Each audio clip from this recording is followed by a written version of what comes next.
soo jeedisay sidaan u qaadanaynaa laakiin wixii su'aalaha baan culays ka saaraynaa haddii la yidhaahdo su'aalaha ta ugu horreysa khidmadda bangiyada kale ma ka duwanaan doontaan ma ka jabnaan doontaan ama in short waxaan u fahmay competitive inaan noqon karno bangiyada kale aan la tartami karno qiimaha macnihi aan dadka jaarsi garaynayno inay noqon karaan qiimada bangiyada kale ama ka nasilan ama dadku ay nagu soo xilan karaan inaan bixin karno taa haa weeyaan waxaanu la tartamaynaa annagoo keliya dee soomaalina noogu ciidamo oo balkacaya aan odhanaynin inaan adeeg hufan oo tayo leh oo qiimo idin raali geliyaan oo waxyaalo badan faa'iidooyin oo dheeraada inaanu dheeraanno kuwa kale mooyaane inaanan ka yaraanayn baan idin ballan qaadaynaa marka ood naga heli doontaan macnihi adeeg ka fiican adeegii kale midda kale maalgelintii way bilowdeen markii horeba maadaama bilowdeen bay su-aashu ahayd marka maalgelintii already maadaama dee microfinance sii shaqaynayay ahaa sharciga national bank uu soo saaray wuxuu qasbayaa in la sii wado adeegii dadka danyarta sababtoo ah dadka danyarta ah ee adeegga la siin jiray inaan intii la yidhaahdo banki baa la noqday adeegyoodii laga guuro ama ay waayaan adeegii asaasiga ah ee dadka danyarta ee degmooyinka kala duwan ku nool ay heli jireen lama ogola sharciyanba marka horeba oo ballanqaad baanu gallay bangi ahaan inaanu sii wadi doono adeegii dadka danyarta ah marka adeegii wuu socday waa la bilaabay oo dee adeegyadii ha yaraadaan be macnihii dee iyana noqon mashaariic waaweyn kuwa hore sii socday laakiin adeegii wuu socdaa laakiin si aan usii xoogaysano waxaan u baahanna inaan isgarabsano laba arrimood baan u baahanna bangiyadu inta badan waa intermediary oo lacagta iyagu ay leeyihiin keliya kuma shaqeeyaan lacagtiina ama bulshaweynku lacagtay leedahay inay dhigato oo la isticmaalo yuu bankigu maalgelino fara badan oo kale inuu ku sameeyo dadka ay ugu suuroobaysa marka kow waa in la isticmaalo bangigii oo dadkeenu ay dhigtaanba iyagoon bangiga dee maaragtay sheerka marka laga yimaado sida midda labaad waa inay sheerka iibsadaan marka bankiga awood inuu yeesho uu maalgelino fara badan ku bixiyo yaa u suuroobaysa adeegiina wuu socdaa midda xigta dadka contractorada oo kale waxaa jira nidaam modality cusub oo bilownay oo la yidhaahdo mudaaraba financing kaasoo ah inaan mashaariicda qofku markuu qandaraas soo helo oo kale qandaraaska inaan la maalgelin oo la wadnaba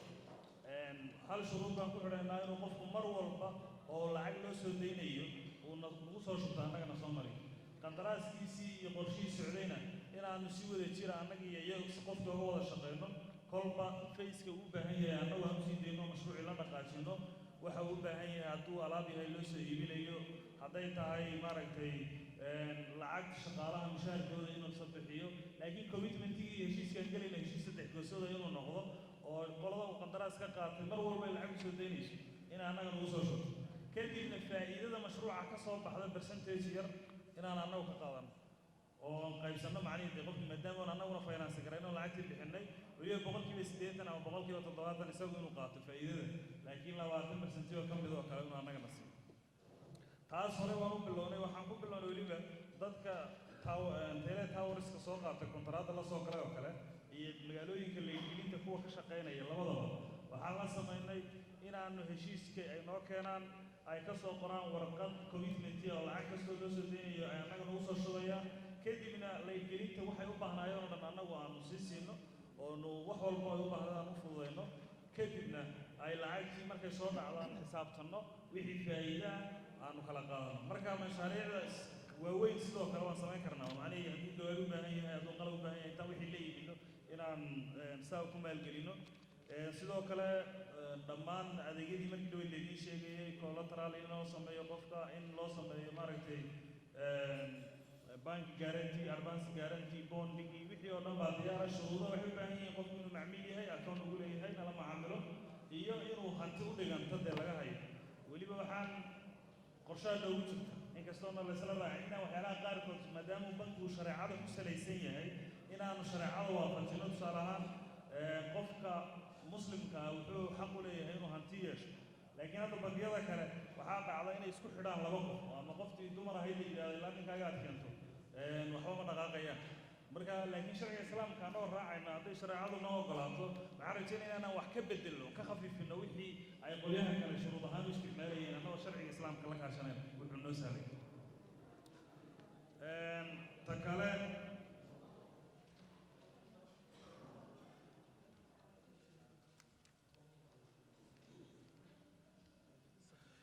si guud waxaad ogtihiin tusaale ahaan anigu marar badan la isweydiiyaa dadkeennu bangiyaynu la macaamilnaa lacagayna dhigana laakiin bangiga aan la macaamilo weli innagu waxaynu ku qabno cid la xisaabtanto oo weydiisa oo tiraahda niyow bangigan 40 sano 30 sano baan macmiil ahay intaasoo milyan baan mariyaa maxaa talow faa'iidooho anigii leeyahay bal waxaa dhacda inaad lacagtaada laftaada ku dhibtooto inaad hesho dib u hesho ka soo qaadato bangiga oo aad ka weyn waad dhigatay wax faa'iido isoo ku siiyay iska day waxaan daraasaad yar oo figures oo aan helay waxay sheegayaan ilaa 6 bilyan oo lacaga deegaanka Soomaalida gaar ahaan qaybta Islaamiga in la ururiyo markii la eego waxa loogu talagalay 80% lacagahaasi inay dadka dib loo geliyo loogu talagalay laakiin marka la dhowro dadkii ka faa'iideystay 300 milyan waxaan dhannayn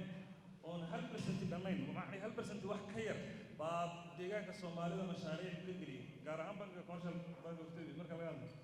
yani intuu ka dadka ay ka soo gashay laakiin lacagtaasi ma fadhiisato haddana way shaqaysaa meelo kale ka shaqaysa deegaano kale iyo magaalooyin kale lagu dhisaayo oo hawlo laga qabto annaga marka maxaa priority noo ah inaan deegaanka Soomaalida 100% mudnaanta koowaad aan siino wixii ku maalgelin mar lalala xisaabtanaa diyaar u noqon la yiraahdo iyo macmiil baan ku hay lacagtaas aan ku dhigtaa waa kan oo aan kula shaqeeyaa maxaan ka faa'iiday maxaad ii qabatay oo tirsano insha Allah ta'ala intaasoo moolon ka dhisnay magaalooyinka kala duwan ee deegaanka oo moolkan dhisnay business moolkan kana bangiga Shabeellaha qabtay idinku laakiin bal waaqaca inaynu isla fahanno dee bangigii hadduu daynoogu jirtana oo dadkii ka bangiyada kale isticmaalkoodii aan faa'iido aan ku qabnana aan aragno haddayna ku qabinna dee go'aan aan qaadano oo meeshii dee daynoogu jirto aynu gashanaa muhiima sidoo kale su'aalaha kale haddaan kusii socdo adeegyadii hore sii jiray dee way sii shaqayn doonaan waan sii xoojin doonaa adeegyo ka casrisan oo fara badan oo hadda systemka aan anagu implement garaynay ku shaqaynayna core banking waxaa iskale oon ka iibsanay shirkad la yidhahdo Kuwait Financing House oo waddanka Kuwait maadaama nidaam shareecada islaamka waafaqsan system ku shaqeeyaan raadinay qoladaasi waa bankiga labaad saddexaad ee adduunka ugu hantida badan marka la eego sistemada macnaha ay sameeyeen marka adeeg ahaan laga hadlo su'aalo dhowr ay halkan kaga wada jawaabay waa more digital marka la yiraahdo internet banking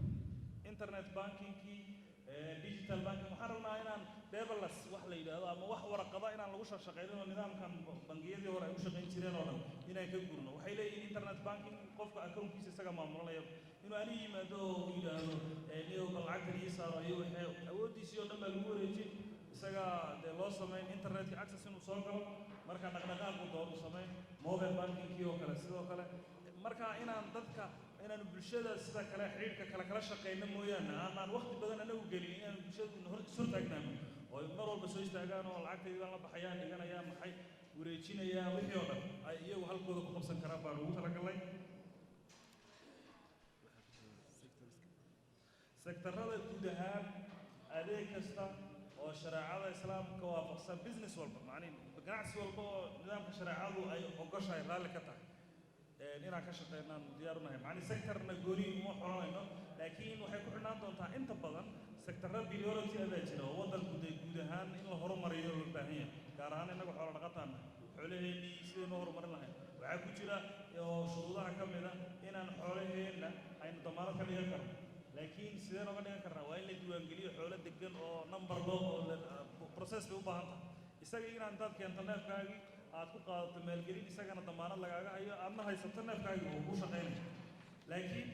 shuruudihii aduu processyo noocaasa oo hadda aan hor leh baa jira beeraleyda oo kale inaanu beeraha beertooda dee haddii loo sharciyeeyo beertiisa uu ku qaadan karo damaanad noqon karto sidoo kale inagu dad muslimiin aan nahay culimaan leenahay dad waxaan leenahay odayaal dhaqameed baan leenahay qolyahaasi xataa doorna yeelan karaan limidada qaarkood nin noocaas oo kale intuu yimaado yidhaahdo anaa niyoo ka mas-uula hawshan hadday noqoto ama nin ganacsado weyn oo la aamini karo oo personal guarantee macni aan qaadi karno oo aan qasab ahayn qofku inuu xujada u dhow hadhow haddii wax la waayo ninkii ugaaskii garaadkii iyo dadkii la midka ahaa dee uun la odhanayo hawshii noocaas dad maadan qaaday keen lacagteedii way maqan tahay waxbarashada waxyaalo badan baan ka qabanaynaa horeyna waxaan oga qabanay dugsiyo badan oo annaga aan dhisnay baa jira oo shaqeeya maalgelinay oo hadda kuwa ugu fiican ku jira xataa dhul baan u iibinay maaragtay guryaha dhisteen baan u samaynay kuwa annaga intay naga bilaabeen maanta model ah oo leading iskuulka ku jirana way jiraan marka sektorka waxbarashadana inaan wax badan ka qabanno haddii ilaahay yidhaahdo baan noo qorshaysan oo sii xoojinno bangiyada in lala kala wareego waxaanu ku biirnay swift nationalkana waan ku biirnay oo waxaa la yidhahdaa ethiopian automatic transfer systems wax la yidhahdaa jira oo bangiga dhexe qaranka bangiyada u kala clear gareeya lacagaha u kala qaado taa already waa ka mid baan nahay bangi walba one second baad lacagta lagu wareejin kartaa intaad keensato sliipkaagii ama bangi kale lagu wareejin karo ama lagaga soo wareejin karo iyadoo la marayo national bank sidoo kale waxaanu ku biirnay swiftiga oo cross border bangiyada dibadda xataa ilaa bank of china haddaad la macaamilayso inaan lacag u diri karno lagaga soo diri karo waxay ku xidhnaan doontaa resource availability-ga unde khayraadka aan haysano dee kolba dollarka ha noqoto waxyaalahan kolba saan u haysano hantidaan bay ku xidhnaan doontaa laakiin adeeg ahaan waa diyaar oo uu shaqaynayaa kaasina